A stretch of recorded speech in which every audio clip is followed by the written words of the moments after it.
현재 김수학 대신 대비 현대시 땅끝 들어가겠습니다. 자, 일단 땅끝이라는 시를 설명하기 전에 우리가 현대시에서 자주 출제되는 문제 유형 하나만 짚고 갈게요. 현대시에서는 시어의 상징적 해석을 많이 물어봅니다. 시어의 상징성을 해석하는 문제는 이렇게 생각하시면 돼요. 시에서 어떤 시어를 하나 골라서 이 시어의 상징적인 의미를 묻는 문제가 출제가 되는데요. 그럴 때는 시어를 꾸며주는 말, 그 다음에 시어를 풀어주는 말,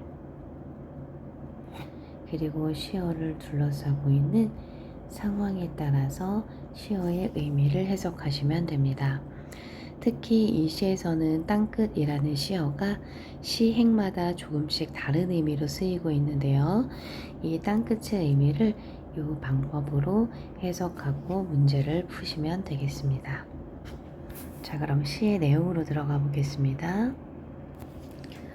산 너머 고운 노을을 보려고 그네를 힘차게 차고 올라 발을 굴렀지. 노을은 끝내 어둠에게 잡아먹혔지.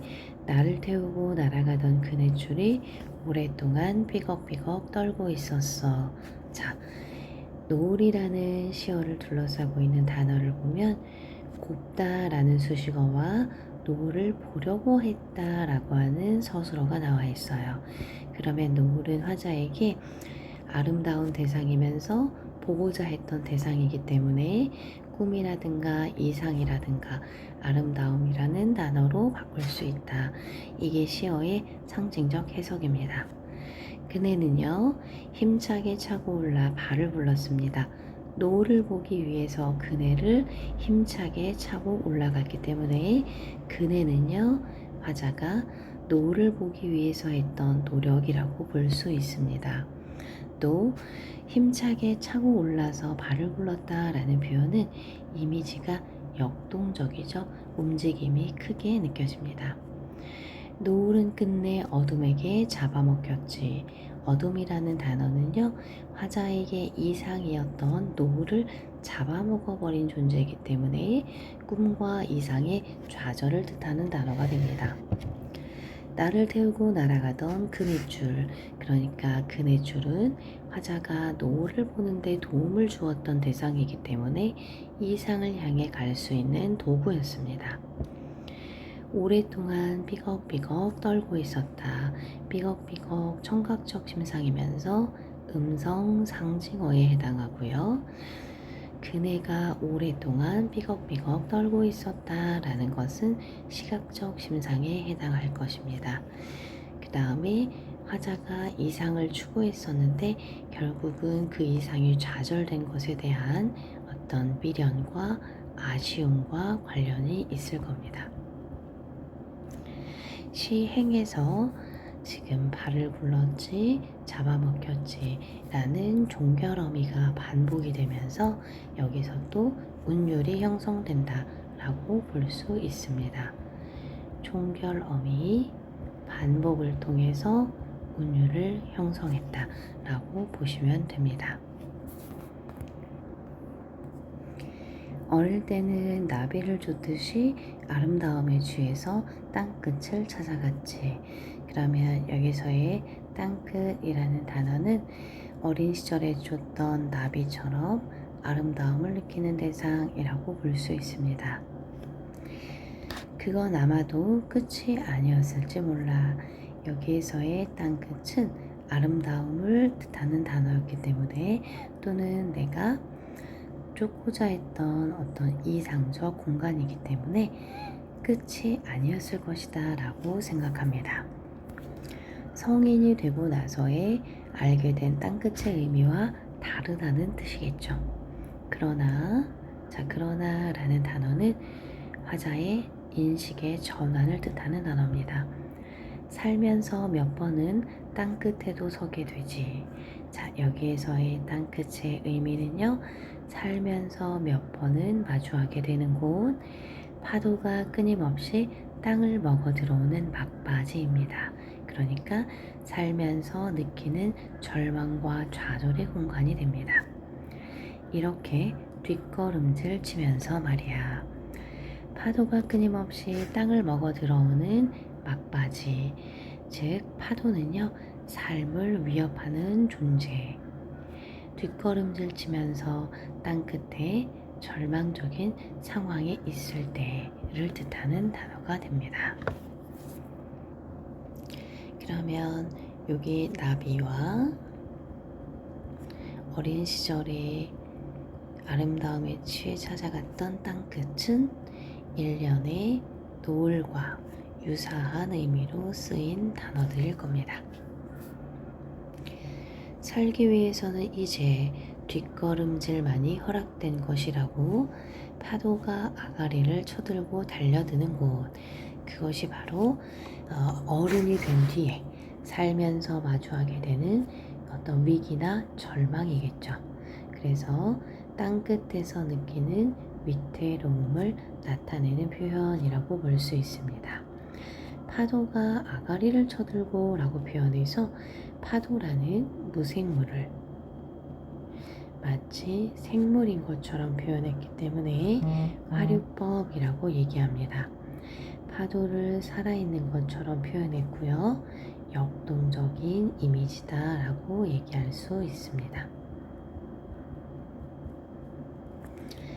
찾아 나선 것도 아니었지만 끝내 발 디디며 서 있는 땅의 끝, 삶의 절망, 위기, 이런 의미를 갖고 있습니다.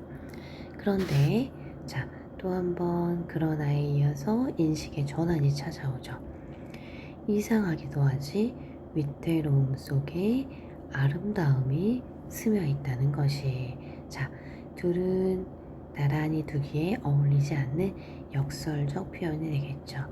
위태로움과 아름다움이 갖고 있는 모순 때문에 역설적 인식이다 라고 이야기합니다. 땅끝은 늘 젖어 있다는 것이, 여기서의 늘 젖어 있다 라는 표현은 땅끝이라는 절망 속에서 위에서 말하는 아름다움, 즉 어떤 희망을 품고 있다 라는 의미가 됩니다. 그걸 보려고 또 몇 번은 여기에 이르리라는 것이, 절망의 순간이 온다 하더라도 분명히 희망이 있다라는 의미로 끝납니다. 이렇게 시행을 완전히 마무리하지 않았기 때문에 여운이 느껴진다라고 이야기할 수 있습니다. 그리고 이 여운이 나타나는 이유는요, 그걸 보려고 또 몇 번은 여기에 이르리라는 것이 이상하기도 하지, 이렇게 이어지는 겁니다. 즉 위태로움 속에 아름다움이 스며 있다는 것이 이상하기도 하지, 또 몇 번 여기에 이르리라는 것이 이상하기도 하지, 이렇게 돼서 이 부분은 도치에 해당합니다. 요약 정리되어 있는 표를 한번 볼게요. 이 시는요, 관조적이고 회상적이다. 일단은 관조는요, 어떤 대상을 지그시 바라보다 이런 뜻인데요. 여기서는 바라보는 대상이 땅끝이라고 볼 수 있습니다. 땅끝이라는 대상을 바라보며 거기에서 깨달은 바를 쓰고 있기 때문에 사색적이다 라고 말하는 거고요. 사색은 깊은 생각 끝에 어떤 깨달음, 인생에 있어서의 깨달음이라고 볼 수 있고요. 회상적이다, 어린 시절을 회상하고 있습니다. 또 역설적이다. 아까 역설적 인식이 이 시에서 중요한 주제를 드러내는 걸 볼 수 있었죠. 주제는요, 절망의 순간에도 발견한 삶의 희망입니다. 특징 반드시 알아두시고요. 과거와 현재가 교차되고 땅끝의 중의성을 통해서 주제를 드러내고 있습니다. 역설적 인식을 통해 삶의 의미를 성찰합니다. 땅끝의 중의성은요, 첫 번째는 전라남도 해남에 있는 땅끝, 지명을 뜻하기도 하고요.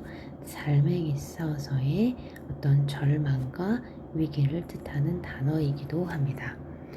자, 이러한 의미를 가지고 시를 전개하고 있다는 것이 특징입니다. 자, 학습 활동입니다. 전부 다 기억하셔야 됩니다.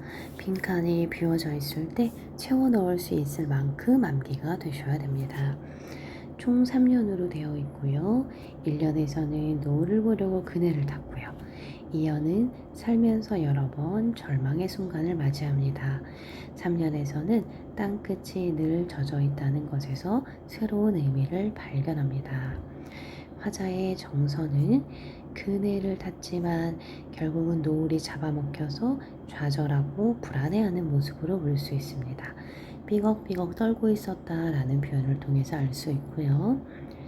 삶에 내몰려 도달한 절망의 공간이라 느꼈다. 땅끝의 위태로움 속에 아름다움이 스며 있다는 것을 발견하게 되었다. 자, 반드시 출제되겠죠? 각 시행마다 땅끝의 상징적인 의미입니다. 자, 3번처럼 땅끝의 상징적인 의미를 정리하자라고 얘기하면 땅끝은 위태롭지만 희망을 품고 있는 공간으로 절망의 순간에 발견한 삶의 희망을 말하려는 것이다 라고 한 문장으로 쓰실 수 있어야 됩니다. 운율 형성 요소 한번 보겠습니다. 뭐뭐 하지 라는 표현이 반복되고요. 뭐뭐 한다는 것이가 반복됩니다. 반복을 통해 운율을 형성하고 있다. 자, 우리 현대시는 내재율이고요. 우리 이제 시험 범위에 고전 시가가 많이 들어가기 때문에 기억하고 계셔야 됩니다. 현대시는 내재율, 운율이 겉으로 드러나 있지 않고 내면에 깃들어 있는 요소를 찾아야 합니다. 특히 규칙성을 찾아내는 것이 효과적입니다. 청각적 심상과 시각적 심상. 파도가 아가를 쳐들고 달려든다. 시각적 심상으로 거친 파도를 생생하게, 특히 화류법을 사용해서 표현하고 있죠. 자, 보기 문제로 활용될 수 있습니다. 꼭 참고하고 암기하셔야 합니다. 화면을 잠깐 멈추고 여러분이 이 글의 내용을 한번 읽어보세요.